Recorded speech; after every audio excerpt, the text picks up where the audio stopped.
The Tower was invited this year to attend Yale Daily News' annual conference on college newspapers.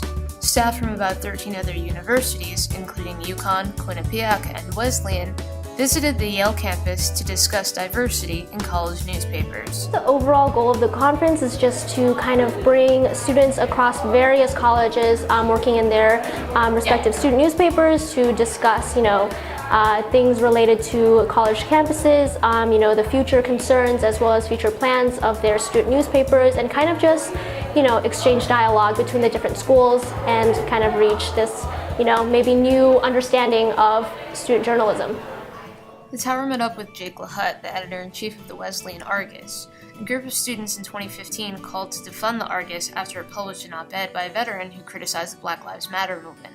LaHutte told us how his newspaper handled that controversy. So in the aftermath of that, we just tried to reach out and just have more non-white writers and editors in the room. And then we also expanded what started as a column called Voices for kind of personal essays about systemic oppression and racism to its own sections. We have a Voices section with an editor, Devin Ortiz, who's doing a great job.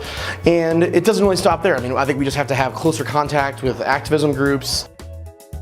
On the second day of the conference, students had the opportunity to listen to a series of speakers who work in the journalism industry. Linda Greenhouse, a former Supreme Court correspondent for the New York Times, gave 8 reasons why college papers matter. James Ford, a reporter for Pix 11 News, gave tips on how to use social media and technology to reach a more diverse audience.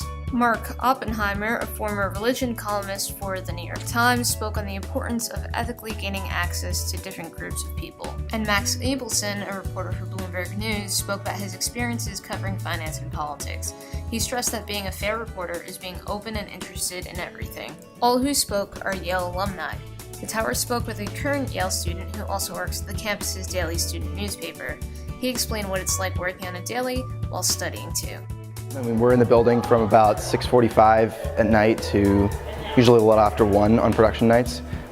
Sunday nights are usually longer because we have more stories. And then there's also breaking stuff that comes up that we usually put up. And then we have other projects. We have a sports blog right now that just went up, so we're also managing all the content for that, which is different than what goes in print. So sports is pretty easy because our content is largely determined for us. We're covering the Yale teams and we cover the women's teams as much as we cover the men's teams.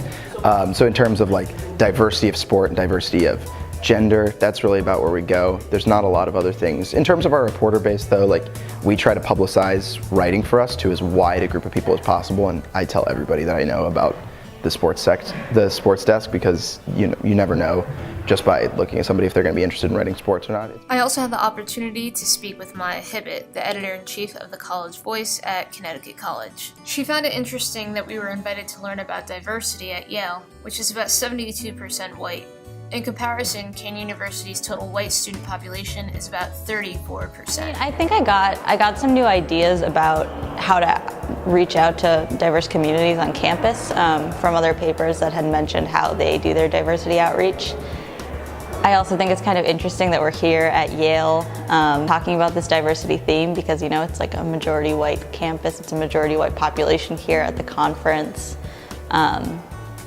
And you see that at a lot of colleges everywhere in journalism. The Tower continues to strive to be inclusive of all groups and encourages readers to send us op-eds or letters to the editor.